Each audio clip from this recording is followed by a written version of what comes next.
Allez, bonjour à tous, donc on est sur Aubagne, on est chez un particulier et la dame qui est à côté a eu un accident auprès de son mari à cause du frelon asiatique. Donc elle va nous expliquer ce qui s'est passé la semaine dernière, a priori, c'est ça? Oui, c'était ça, la semaine dernière. Il s'est fait piquer en fait en jardinant, il taillait les haies et qui sont assez fournis là-bas, là, au Perlefond. Et donc il s'est fait piquer sur le visage. Alors on ne savait pas par quoi, mais on se doutait que c'était un frelon parce qu'il avait une piqûre qui était assez grosse. Okay. Et il avait le visage gonflé pendant bien 2 heures. Okay. Il s'est senti vraiment très mal pendant quelques temps et donc on se doutait que c'était un frelon, mais on ne savait pas si c'était un frelon asiatique ou un frelon du coin. Ouais. Et donc voilà. Et après on a essayé de voir s'il y avait, on a cherché un nid, on l'a pas trouvé. Et puis ensuite, au bout de quelques jours, on se rendait compte qu'en fait il y avait des allers-retours des frelons. Alors au départ on pensait que c'était le même frelon qui se baladait. Okay. Et puis ensuite on s'est aperçu qu'il y avait pas mal de frelons qui stationnaient autour du même arbuste.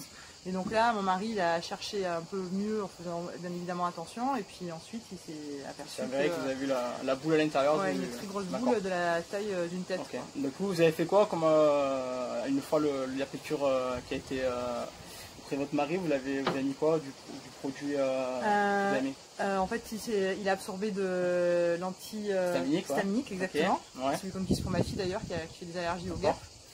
Et donc voilà, sur le coup ça l'a un peu soulagé. Okay. Et ensuite c'est tout. D'accord, ok.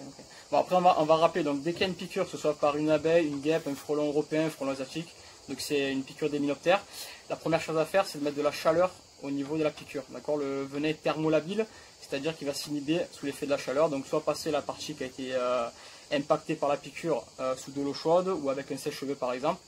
Comme ça va atténuer les effets du venin et ensuite traiter plus tard avec du froid pour éviter l'œdème et le gonflement. Et si bien sûr vous avez des complications au niveau médical, des difficultés respiratoires ou autres, de contacter le SAMU, le 15, et ensuite de prendre soit des antihistaminiques pour éviter un œdème de quick. Et voilà, ça va éviter d'avoir des complications complémentaires. Donc je vais vous montrer l'endroit où on est. Donc le nid est à peu près à 10 mètres de la maison. On va tourner la caméra si j'arrive. Alors, tac. J'arrive pas. Bon, alors on va faire là, regardez. Donc en gros, c'est le buisson qui est derrière là-bas, qui est à 10 mètres. Donc c'est voilà, un buisson qui est bien feuillu. Donc le monsieur apparemment a taillé ce buisson-là avec un taille manuel. Il n'a pas vu les allers-retours. Et l'accident est arrivé. Donc voilà, je vous rappelle, donc avant de faire un traitement, enfin un entretien plutôt, pardon, de jardin au niveau de votre jardin privatif, avant d'entreprendre des travaux, faites bien attention de regarder qu'il n'y ait pas des allers-retours d'insectes qui rentrent dans un même point fixe, d'accord? S'il y a des allers-retours, c'est qu'il y a un nid forcément. Les frelons ne chassent pas en groupe, hein. Ils sont vraiment solitaires quand ils vont hors du nid, en dehors du nid. Donc si vous voyez des allers-retours d'un point fixe, c'est qu'il y a des frelons ou un nid qui est dissimulé et l'accident arrive assez rapidement. Donc là, les accidents dans les jardins, c'est les nids qui sont très mal placés, c'est les nids qui sont les plus accidentogènes au niveau des propriétés. Donc avant de faire l'entretien de votre jardin, ce qu'il faut faire, c'est vous prenez un râteau par exemple et vous allez faire vibrer le feuillu en question avant de travailler dessus. Ça va permettre, s'il y a un nid qui est dissimulé à l'intérieur, de faire sortir les frelons. Pendant ce temps, vous êtes écarté bien sûr, et vous allez voir s'il y a un phénomène d'insecte qui va sortir, comme ça évitera d'avoir un accident. Voilà.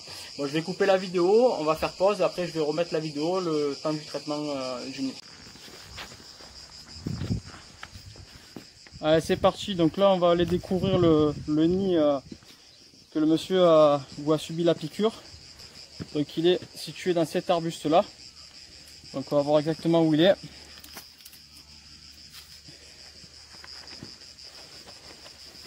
Alors il est où? Ah non, il est là. Il est là. Regardez. Hop. Donc là ce qui se passe, regardez. De suite ça amortit, ça attaque direct. Vous voyez, de suite attaque de frelon. À peine on fait bouger le feuillu, ça attaque. Voilà. Donc on va traiter le nid. Voilà ce qui s'est passé. Le monsieur il est venu donc utiliser donc un taille-haie. Il n'a pas vu cette boule là.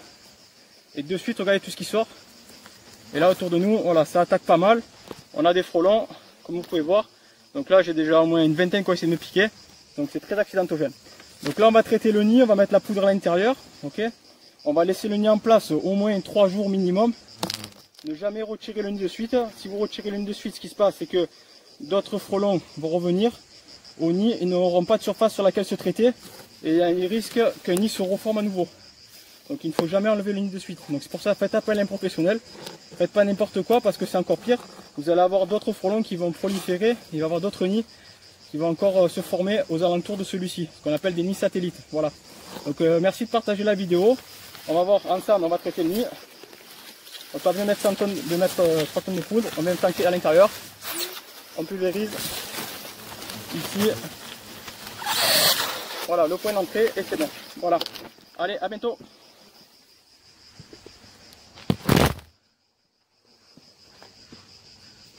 La poudre, fumée, ouais. Enfin, la poudre, ouais, qui... Ouais. Ah, en fait, il pulvérise la poudre. Ok. Il filme en même temps. Il est très... Ça, regarde tout ce qui sort, regarde Ami. Ah ouais. C'est un truc de malade. C'est incroyable. Non mais j'espère qu'on va pas rester chez nous par contre. Ouais, il m'a dit que celle qui est en contact avec le produit en direct là dans les airs, en général, elle meurt dans les 10 minutes. Ah super. Donc normalement, elle devrait vite mourir. Hein. Mais regarde tout ce qu'il y a, me dit. Ah ouais, là, il les a réveillés. Hein.